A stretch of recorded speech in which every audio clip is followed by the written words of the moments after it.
हाय दोस्तों, देखिए आज हम इस वीडियो में पढ़ेंगे कि जो परागण होता है, ठीक है। परागकण होता है। परागकण जब वर्तिकाग्र में पहुंचता है तो उसकी जो क्रिया होती है उसमें क्या होता है, ठीक है। तो उसको हम देखेंगे अभी क्या होता है उसमें। तो कहेंगे कि जो ये परागण, ठीक है, परागण परागण को हम इंग्लिश में बोलते हैं पॉलिनेशन, ठीक है, पॉलिनेशन। कहेंगे कि जो परागण होता है या मुख्य रूप से दो प्रकार का होता है। कितने दो प्रकार के होते हैं। पहला होता है स्वपरागण, दूसरा होता है पर परागण। स्वपरागण को इंग्लिश बोलते हैं सेल्फ पॉलिनेशन और पर परागण को बोलते हैं क्रॉस पॉलिनेशन, ठीक है। पर परागण को क्रॉस पॉलिनेशन, ठीक है। तो कहेंगे कि जो स्वपरागण होता है, स्वपरागण देख सकते हैं आप कि स्वपरागण मतलब कि स्व मतलब स्वयं से, ठीक है। जो कोई भी कार्य स्वयं से हम करें उसको कहेंगे स्वयं, ठीक है, स्व। आप पर का मतलब समझ सकते हैं, पर का मतलब निर्भर या माध्यम, माध्यम, ठीक है। तो अभी देखेंगे कि जो स्वपरागण है इसे हम किसे मतलब स्वपरागण किसे कहते हैं। स्वपरागण मतलब जो स्वयं से हो, ठीक है। तो जो स्वपरागण है इनमें जो होता है परागण, पुष्पों में स्वपरागण निम्न दो प्रकार से होता है। पहले तो होता है स्वक। स्वक मतलब स्वयं परागण, मतलब कि जो स्वयं से ही हो जाए उसे कहेंगे स्वक परागण। और सजाती पुष्पी परागण, सजाती पुष्पी परागण उसमें मतलब क्या होता है कि जो मतलब सजाती मतलब समान, जो समान मतलब कि ये समान रहेंगे, ये समान पुष्पों में जो परागण होता है उसको कहते हैं सजाती पुष्प, ठीक है। परागण, परागण को इंग्लिश बोला पॉलिनेशन। ये दो प्रकार के होते हैं, स्वपरागण, पर परागण। स्वपरागण को बोलते हैं सेल्फ पॉलिनेशन और पर परागण को बोलते हैं क्रॉस पॉलिनेशन, ठीक है। तो जो स्वपरागण होता है वह दो प्रकार से होता है। पहला स्वक परागण और दूसरा सजाती पुष्पी परागण, ठीक है, जिसको हम बोलते हैं आइटोगामी और इसको बोलते हैं जिटेनोगामी, ठीक है। अब थोड़ा समझ यहाँ पर ये जो स्वपरागण स्वक परागण है, स्वपरागण का पार्ट में से जो स्वक परागण जिसको बोलते हैं आइटोगामी, तो वो क्या होता है। तो कहेंगे कि जो ये पुष्प होते हैं, जैसे ये पुष्प हुए, ये यहाँ पर वर्तिका की अंडाशय, ठीक है। ये से पुष्प वो कहेंगे स्वक परागण में द्विलिंगी होते हैं, ठीक है। द्विलिंगी प्राय द्विलिंगी होते हैं। इसमें यहाँ पर परागकोश रहेगा, ठीक है। यहाँ पर मान लो परागकोश है, यहाँ पर परागकोश आता है। तो परागकोश से परागकण निकल करके, परागकण निकल करके यहाँ पर स्टिग्मा, जिसको बोलते हैं स्टिग्मा, स्टिग्मा वर्तिकाग्र तक पहुंच जाते हैं, उसी को कहते हैं स्वक परागण, जिसको बोलते हैं आइटोगैमी, ठीक है।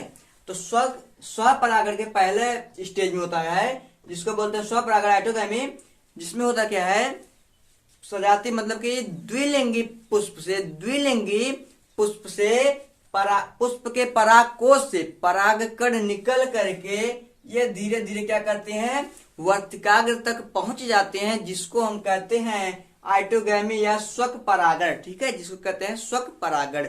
अब हम दूसरा समझेंगे कि जो दूसरा वाला हमारा था कि सजाती पुष्प में परागण, ठीक है। सजाती पुष्प में तो सजाती मतलब कि दो समान पुष्प, ठीक है, दो समान पुष्प, एक यहां पर एक यहां पर, ठीक है।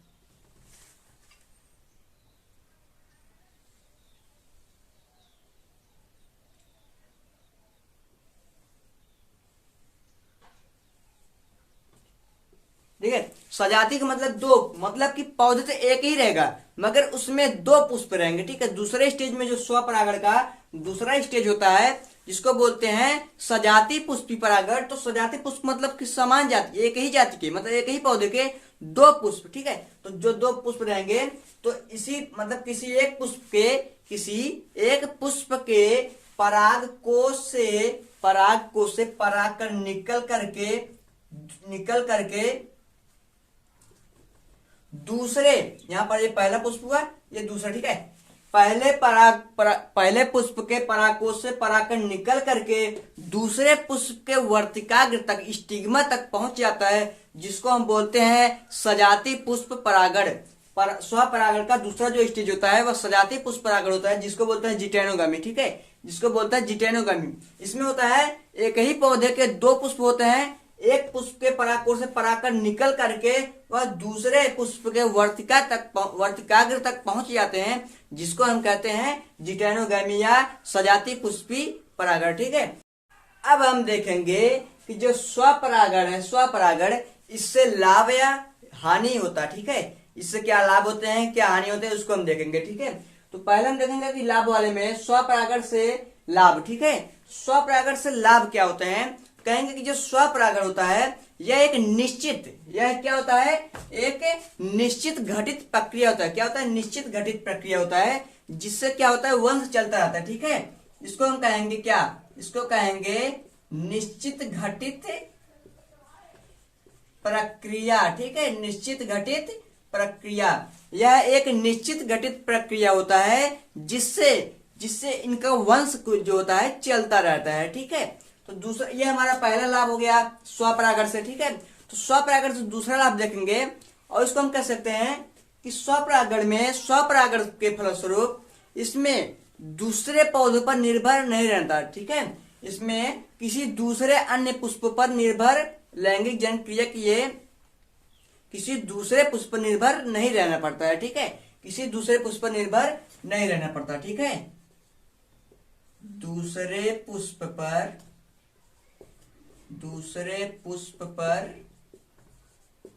निर्भर नहीं रहते हैं, ठीक है।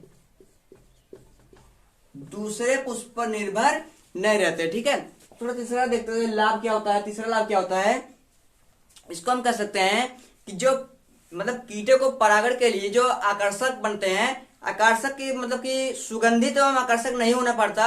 इसमें क्या होता है, इसमें केवल ऊर्जा की आवश्यकता है। किसका होता है, ऊर्जा का आवश्यकता है। इसमें सुगंधित व आकर्षण होना नहीं होता, ठीक है। स्वपरागण की क्रिया में सुगंधक एवं आकर्षक नहीं होना पड़ता है।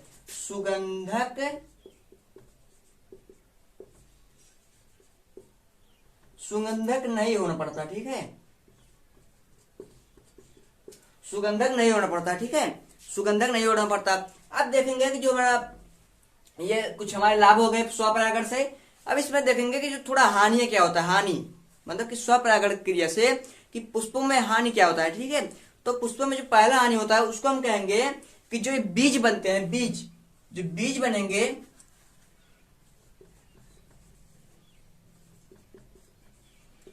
ये बीज क्या होते हैं, कमजोर होते हैं, ठीक है।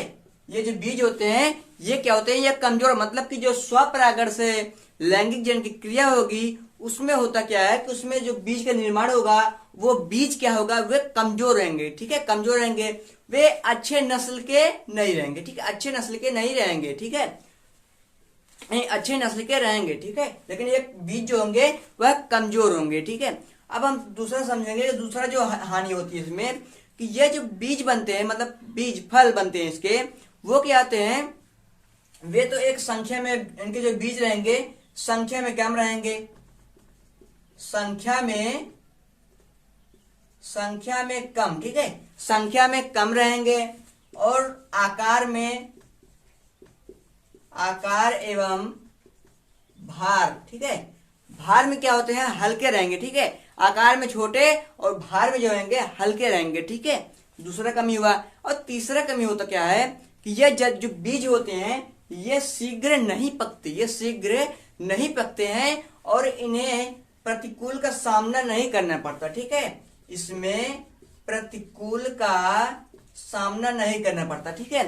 प्रतिकूल का अर्थ होता है कि जैसे पानी अगर ना मिलने पर वो मुरझा जाते हैं, फिर भी अगर रहेंगे तो कर लेंगे, लेकिन इसमें क्या होता है, अगर पानी की कमी हो जाएगी तो ये बीज होते हैं वह नष्ट हो जाएंगे, ठीक है। अभी तो ये हमारा ये स्वपरागण था। स्वपरागण किसे कहते हैं, स्वपरागण के 2 स्टेज होते हैं वो समझ लिया। इसमें स्वपरागण के क्या लाभ होते हैं, क्या हानि हो गई, अभी हो गया। अब थोड़ा समझेंगे कि जो पर परागण होता है, पर परागण किसे कहते हैं और पर परागण से लाभ या हानि क्या होता है। तो ये जो पर परागण होता है, पर परागण किसे कहते हैं, ठीक है। स्वपरागण हो गया, लाभ या हानि खत्म। अब देखेंगे जरा पर परागण होता क्या है, जिसको हम बोलते हैं क्रॉस पॉलिनेशन, ठीक है। जिसको बोलते हैं क्रॉस पॉलिनेशन, ठीक है। तो हम इसमें हम कह सकते हैं कि ये जो पुष्प होते हैं ये एक लिंगी या द्विलिंगी दोनों हो सकते हैं, ठीक है। तो कहेंगे कि ये पुष्प होते हैं, पुष्प पौधे जो रहेंगे ये दोनों क्या रहेंगे, सजाती। इसमें दो पौधे की आवश्यकता होती है, इसमें 2 पौधे की आवश्यकता होती है। ये दोनों क्या रहेंगे, समान जाति की, मतलब कि सजाती, ठीक है। सजाती पौधे रहेंगे, ठीक है। ये दोनों क्या रहेंगे, सजाती पौधे रहेंगे। तो इसमें हम कहेंगे पौधे के पुष्प के पराग कोश, यहाँ पर देखो ये पराग कोश है, यहां से परागकण निकल करके दूसरे पुष्प के वर्तिकाग्र, ठीक है, वर्तिकाग्र जिसको बोलते हैं स्टिग्मा, ठीक है, इसको बोलते हैं स्टिग्मा, ठीक है। कहेंगे किसी पौधे के पुष्प के परागकोश से परागकण निकल करके किसी माध्यम के सहायता से, मतलब ठीक है, किसी माध्यम के सहायता से, यहाँ पर परागकण किसी माध्यम के सहायता से निकल करके किसी दूसरे पुष्प सजाती दूसरे पुष्प के वर्तिकाग्र तक पहुंच जाते हैं, उसको बोलते हैं पर परागण, ठीक है। किसी पौधे के पुष्प के परागकोश से परागकण निकल कर किसी माध्यम की सहायता से, ठीक है, यहाँ पर माध्यम, ठीक है, किसी माध्यम के सहायता से दूसरे पौधे के वर्तिकाग्र तक पहुंच जाते हैं, उसको हम कहते हैं पर परागण, ठीक है, उसको कहते हैं पर परागण। जो पर परागण होते हैं, ठीक है, मतलब कि इसमें दो सजाती पुष्प रहेंगी, एक पुष्प के परागकण निकल करके दूसरे पौधे के पुष्प के वर्तिकाग्र तक पहुंच जाएंगे, उसको कहेंगे हम पर परागण, ठीक है। तो जो ये माध्यम होता है, पर परागण का जो माध्यम होता है, यह जो होता है वह देखो चार प्रकार से होता है, ठीक है, 4 प्रकार से होता है, जिसको हम बोलते हैं, पहला बोलते हैं एनिमोफिली, दूसरा हाइड्रोफिली, तीसरा जूफिली, चौथा बोलते हैं आर्टिफिशियल। मतलब कि जो परागण होता है, इनमें पर परागण जो परागण होता है वह निम्न 4 प्रकार से, कितने प्रकार से होते हैं, 4 प्रकार से होते हैं, ठीक है, होते हैं 4 प्रकार से, ठीक है। तो पहला जो विधि है, पहला जिसको हम बोलते हैं क्या, जिसको बोलते हैं वायु द्वारा, ठीक है, वायु द्वारा, ठीक है। जो पर परागण की विधियां पहली है क्या, उसको बोलते हैं वायु के द्वारा, जिसको हम बोलते हैं एनिमोफिली। क्या बोलते हैं, एनिमोफिली, ठीक है, इसको बोलते हैं वायु के द्वारा, ठीक है। अभी हम बारी बारी से समझ लेते हैं कि ये वायु के द्वारा जो परागण होता है, पुष्पों में जो परागण होता है, पर परागण वायु के द्वारा होता है, ये कैसे होता है, ठीक है। तो जो वायु के द्वारा होता है पर परागण, कहेंगे कि जैसे कोई पुष्प है, ये कोई पुष्प है, ठीक है, तो यहाँ पे जैसे परागकोश है, ठीक है, यहाँ पर परागकोश है, जब ये परागकोश क्या होते हैं, सूख जाते हैं, जब ये परागकोश सूख जाते हैं, जब ये परागकण होता है, परागकण वायु के माध्यम से, जैसे वायु जब चलेंगे, जब जोर मतलब यहाँ पे वायु चलेंगे, ठीक है, वायु जब यहाँ से वायु चलेंगे, ठीक है, जब यहाँ से वायु चलेंगे, हवाएं चलेंगी, तो परागकण को हवा में ऐसे ले जाकर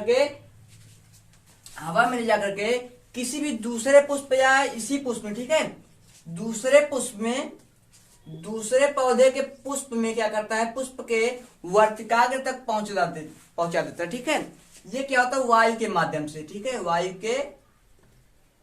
के द्वारा, ठीक है। जो हमारा पहला पर परागण में पहली विधिया है, वो हमारा है वायु के द्वारा, जिसको बोलते हैं एनिमोफिली। एनिमोफिली में होता क्या है कि ये कोई दूसरा पौधा है, ठीक है, ये पौधे हैं, किसी पौधे के पुष्प के परागकोश से परागकण वायु के द्वारा निकल करके वायु के द्वारा दूसरे पौधे सजाती पौधे के पुष्प के वर्तिकाग्र तक पहुंच जाती है, जिसको कहेंगे वायु के द्वारा।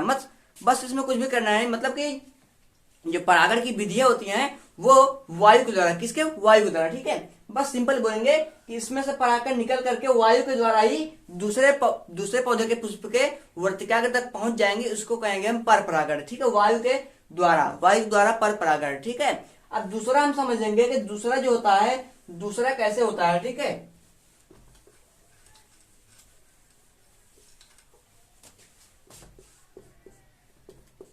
दूसरा जो होता है, उसको बोलते हैं जल परागण, ठीक है, उसको बोलते हैं जल परागण, इसको बोलते हैं हाइड्रोफिली,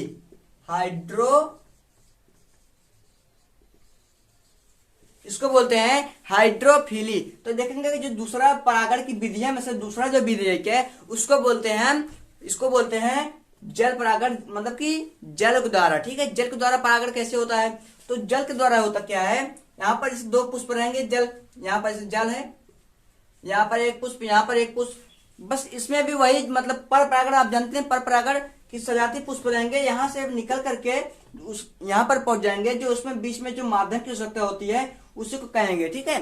तो यहाँ पर जल के माध्यम, तो यहाँ पर जो परागकोश रहेंगे, परागकोश, तो परागकोश से किसी पुष्प के परागकोश से परागकण निकल करके जल में आ जाते हैं और जल से यहाँ पर तैरते हुए आकर के किसी दूसरे सजाती पुष्प या किसी और पुष्प के वर्तिकाग्र, मतलब यहाँ से ऐसे ऊपर की तरफ यहाँ पर इसके वर्तिकाग्र तक पहुंच जाएंगी, उसी को हम कहेंगे जल के द्वारा परागण, ठीक है। जल परागण मतलब कि यहाँ से परागकोश से परागकण निकलेंगे, जल में गिरेंगे, तैरते हुए यहाँ पर आएंगे, दूसरे पुष्प में पहुंच जाएंगे, उसी को कहेंगे हम जल परागण, जल परागण, ठीक है।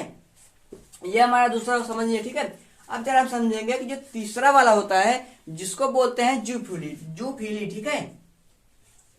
मतलब कि होता है कीटों के द्वारा, कीटों के द्वारा, ठीक है। कीटों के द्वारा इसमें होता है, वो कैसे होता है, ठीक है। इसको बोलते हैं जूफिली, जूफिली, ठीक है। इसको बोलते हैं जूफिली, ठीक है। तो ये कहेंगे कि कीटों के द्वारा, देखो यहाँ पर लिखा है कीटों के द्वारा, मतलब कि कीटों के ही द्वारा होगा, ठीक है। जो परागण की पर परागण की क्रिया होगी वह कीटों के द्वारा होगी। बस इसमें क्या है, उसमें वायु के द्वारा हुआ, इसमें जल के द्वारा, इसमें कीटों के द्वारा। किसी पौधे के पुष्प से, किसी पौधे के पुष्प के परागकोश से परागकण निकल करके कोई कीट, मान लो यहाँ पर बैठा कोई कीट बैठेगा, ठीक है। तो कीट बैठेंगे, उसके पंखों में परागकण जो जाएंगे वो चिपक जाएंगे, और जो चिपक जाएंगे वो किसी दूसरे पुष्प के स्टिग्मा तक, मतलब वर्तिकाग्र तक पहुंच जाएंगे, उसी को कहेंगे हम कीटों के द्वारा परागण, ठीक है। बस इसमें इतना समझना है, अगर वायु है तो वायु के द्वारा, जल है तो जल के द्वारा, और कीट है तो कीटों के द्वारा परागकण होगा, ठीक है। परागण होगा, ठीक है, परागकण नहीं, परागण, ठीक है। अब जो लास्ट वाला हमारा चौथा परागण है उसको बोलते हैं कृत्रिम, कृत्रिम परागण, ठीक है। कृत्रिम परागण जिसको बोलते हैं आर्टिफिशियल, ठीक है, आर्टिफिशियल, आर्टिफिशियल, ठीक है। तो आर्टिफिशियल जो कृत्रिम परागण होता है उसमें हम कहेंगे, आप देखते होंगे कभी ऐसे सरसों का फूल होता है, हम उस पर ऐसे हाथ रखते हुए चले जाते हैं, ठीक है। तो अब जब सरसों में चिपचिपे पदार्थ होता है परागकोश पर, ठीक है, जो परागकण होते हैं वो हमारे हाथों में चिपक जाते हैं और हम ही के द्वारा होता है और हमें पता भी नहीं चलता, हम ऐसे लेके जाते हैं, यहाँ पर चिपका, ये दूसरे है या दूसरे पुष्प के वर्तिकाग्र तक पहुंच गया, उसी को कहेंगे हम कृत्रिम परागण, और हमको पता भी नहीं होता है कि हमारे द्वारा क्या क्रिया हो रही, ठीक है। कभी कभी ऐसा भी होता है, ठीक है। कृत्रिम परागण बोलेंगे कि मनुष्यों के द्वारा होता है, मनुष्य ने सभी बोल सकते हैं उसमें, कि जब हम हाथों कैसे, मतलब हाथों का सरसों के पास से ले जाते हैं तो हमारे परागकण चिपक जाते हैं और दूसरे पुष्प के वर्तिकाग्र तक पहुंच जाते हैं, उसी को कहेंगे हम कृत्रिम परागण, ठीक है। तो ये चार प्रकार के परागण, ये परीक्षा में पूछ सकता है कि पर परागण के कितने विधि होते हैं, वो कौन कौन से, उनको संक्षिप्त वर्णन कीजिए, ठीक है। ये पूछ भी सकता है आपको, ठीक है।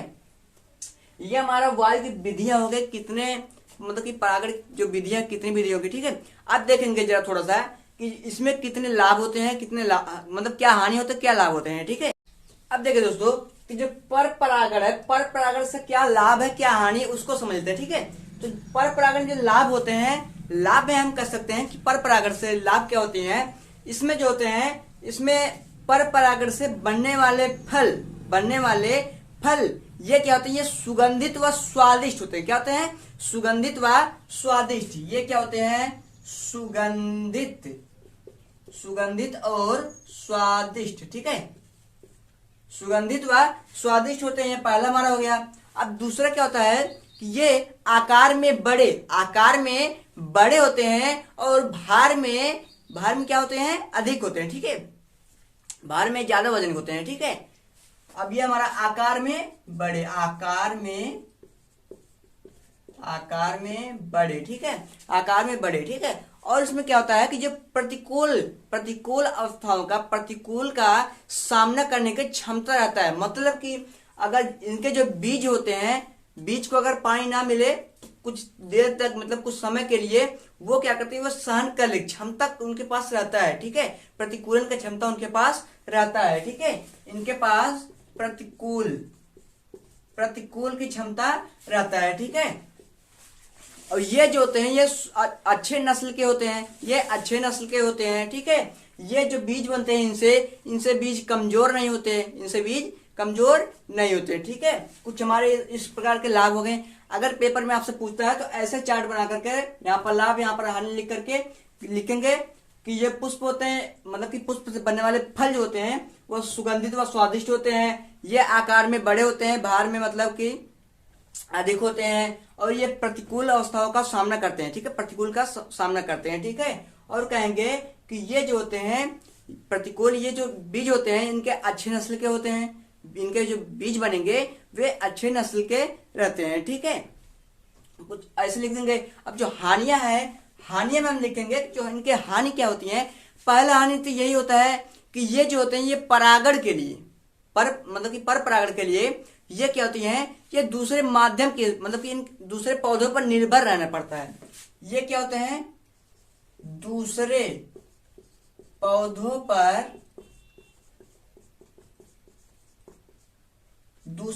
पर निर्भर रहते हैं। ठीक है, दूसरे पौधों पर निर्भर रहते हैं। और दूसरा हानि ये होता है कि इन्हें माध्यम की आवश्यकता होती है।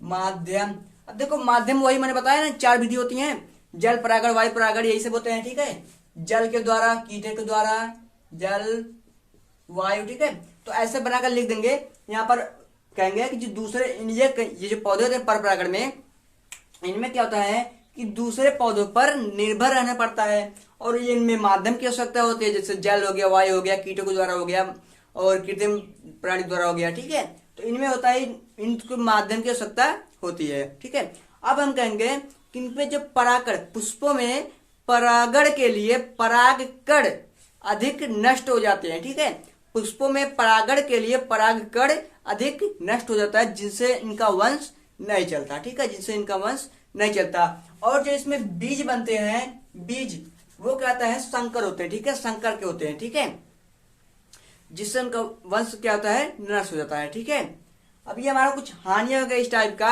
कि इसमें, और ये क्या होते हैं, ये सुगंधित भी होते हैं। ठीक है, ये सुगंधित होंगे, सुगंधित, ये क्या होते हैं, सुगंधित होता है। अब कहेंगे सुगंधित क्यों होते हैं, क्योंकि सुगंधित इसलिए होंगे, यही इनकी हानियां है कि जब परागण होगा तो ये सुगंधित होंगे, तभी उन पर कीट आएंगी, और कीटों के द्वारा ही परागण होगा, इसीलिए इनको सुगंधित एवं आकर्षक होना पड़ता है। मतलब कि इनमें ये हानियां हो गई, ये लाभ हो गई। ये क्या, दूसरे पौधे पर निर्भर रहना पड़ता है, माध्यम की आवश्यकता होती है, ये सुगंधित और आकर्षक होते हैं। ठीक है, ये 3 ही लिख देंगे तब वो ठीक है। ठीक है, अब हम चलते हैं कि जो परागकण वर्तिकाग्र तक पहुंच जाएंगी, उनमें और आगे क्रिया क्या होती है। ठीक है, अब हम देखेंगे कि जब परागकण वर्तिकाग्र तक पहुंच जाती हैं तो उसके बाद की क्रिया क्या होती है, उसमें क्या होता है। ठीक है, तो अब हम थोड़ा समझ लेते हैं। पहले देखो यहाँ पर है कि परागकण का वर्तिकाग्र पर अंकुरण। ठीक है, इसमें क्या है कि परागकण का वर्तिकाग्र पर अंकुरण। अब देखो मतलब कि जो परागकण है, जब यहां से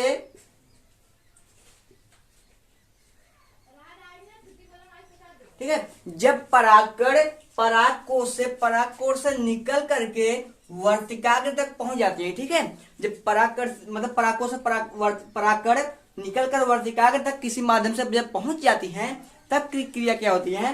तो यहाँ पर कहेंगे कि जो यहाँ पर वर्तिकाग्र होती है, वर्तिकाग्र पर सक्रिय पदार्थ व मैलिक एसिड मतलब मैलिक अम्ल पाया जाता है, जिसे क्या करता है, ये परागकण जिसको अवशोषण करता है। क्या करता है, अवशोषण करेगा। और जब ये अवशोषण करेगा, जब ये यहाँ पर ये परागकण है, ठीक है, जब परागकण अवशोषण करेगा मतलब मैलिक अम्ल को और सक्रिय पदार्थ को जब अवशोषण करेगा, तो ये फूल कर बड़ा हो जाएगा, और बड़ा होने के पश्चात ये क्या करेगा, एक नलिका का निर्माण करेगा। ठीक है, एक नलिका का निर्माण करेगा, जिसको हम कहते हैं परागकण का वर्तिकाग्र पर अंकुरण। मतलब कि ये जो परागकण है, ये निकल यहाँ पर एक नलिका का निर्माण हो जाएगा। ठीक है, एक नलिका का निर्माण हो जाता है। ठीक है, एक नलिका का निर्माण हो जाएगा, उसी को कहेंगे हम परागकण का वर्तिकाग्र पर अंकुरण। ठीक है, अब हम देखेंगे दूसरा कि पराग नलिका का बीजांड में प्रवेश। पराग नलिका का बीजांड में प्रवेश, तो यहाँ पर देखेंगे जब वर्तिका पर अंकुरण होगा तो यहाँ पर 2 कोशिकाएं पाई जाती हैं, एक दो मतलब 2 जनन कोशिका होती हैं। ठीक है, तो जनन कोशिका, अब यहाँ पर देखो पराग नलिका का बीजांड में प्रवेश।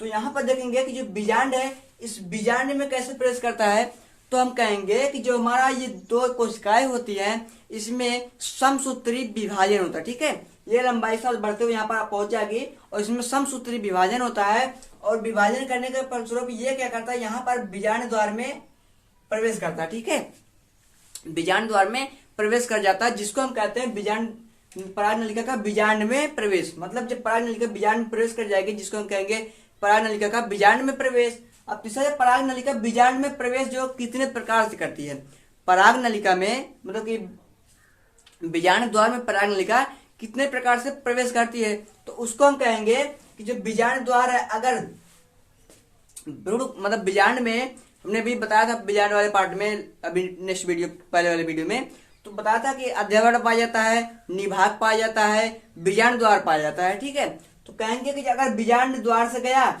जिसको बीजांड द्वार ही कहेंगे, अगर निभाग मतलब कि जो बीजांड द्वार के विपरीत था उसके उस वहां से अगर ये बीजांड जाएगा, मतलब यहाँ से अगर डायरेक्ट यहीं से आ गया तो उसी को हम कहेंगे क्या, उसको कहेंगे कि हम निभागी प्रवेश। अगर अगर बीच से आ गया यही नलिका अगर बीच से आ गया तो उसी को हम कहेंगे अध्यवड़ी प्रवेश। मतलब कि वह तीन प्रकार से होती हैं, या तो बीजांड द्वार से जाएंगे, या तो निभाग से जाएंगे, या तो अध्यवड़ी मतलब बीच से जाएंगे, बीजांड के बीच से जाएंगे, उसको कहेंगे हम अध्यवड़ी प्रवेश। ठीक है, पराग नलिका जो प्रवेश होता है बीजांड में वो तीन प्रकार से होता है। ठीक है, अब पराग नलिका का भ्रूण कोश में प्रवेश। देखो पराग नलिका भ्रूण कोश में प्रवेश क्या होता है, तो यहाँ पर ये हमारा भ्रूण कोश है। ठीक है, इसको बोलते हैं एम्ब्रियो। एम्ब्रियो में देखेंगे कि यहाँ पर 3 सहायक कोशिका रहती है। ठीक है, 3 सहायक कोशिका, तो इसको हम सहायक कोशिका कहते हैं। ठीक है, सहायक है अन्य कोशिका। तो ये जो पराग नलिका यहाँ से अंकुरित होकर के यहाँ पर आएंगी बीजांड द्वार में। जब बीजांड द्वार में जाने के बाद ये क्या करेंगी, भ्रूण कोश के जो अंड कोशिका सहायक कोशिका रहेंगी उसी के बीच से होते हुए वह भ्रूण कोश में प्रवेश करती हैं, जिसको कहते हैं पराग नलिका का भ्रूण कोश में प्रवेश। ठीक है, पराग नलिका का भ्रूण कोश में प्रवेश। अब लास्ट वाला बचा हमारा कि नर युग्मकों का स्वतंत्र होना। जो पराग नलिका में 2 कोशिका जनन कोशिका पाई जाती है जिसको हम नर युग्मक कहें, तो वो जो नर युग्मक है वो स्वतंत्र कैसे हुए। ठीक है, तो उसको बोलेंगे कि जब पराग नलिका भ्रूण कोश में प्रवेश कर जाती है तो यहाँ पर देखेंगे कि हमारा अंकुरित होता है, तो लास्ट में यहाँ पर इसको बोलते हैं हम नली केंद्रक। तो ये जो हमारा नली केंद्रक होता है ये हमारा बहुत कमजोर भाग होता है। ये क्या करता है, ये जब टूट जाता है, पराग नलिका टूट जाता है, छिद्र बन जाता है, तो इसी से नर युग्मक कोशिकाएं बाहर निकल आती हैं। ठीक है, उसी को कहेंगे नर युग्मकों का स्वतंत्र होना। मतलब जब ये कमजोर रहेगा तो ये टूट जाएगा और जो परागकण रहेंगे नर युग्मक जनन कोशिका रहेंगी वो बाहर निकल के मतलब बाहर आ जाएंगे। ठीक है, उसी को मतलब कि भ्रूण कोश में प्रवेश कर जाएंगे। भ्रूण कोश में प्रवेश करने के बाद ये बाहर निकल आएंगी, मतलब स्वतंत्र हो जाएंगे। ठीक है, तो ये हमारा समझ लिया कि हमारा कितने प्रकार से होते हैं, बीजांड में प्रवेश कितने प्रकार से हुए और जो नर युग्मक है वो भ्रूण कोश में स्वतंत्र कैसे हुए। ठीक है, पराग नलिका का निर्माण कैसे हुआ। अब ये खत्म हुआ, अब हमारे वीडियो को देखते रहेंगे। नेक्स्ट वीडियो में मिलेंगे कि जो निषेचन होता है, दोहरा निषेचन कैसे होता है, उसमें क्या निर्माण होता है क्या नहीं होता है। ठीक है, आगे की नेक्स्ट वीडियो में देखेंगे। तब तक हमारे वीडियो को देखते रहेंगे। ठीक है।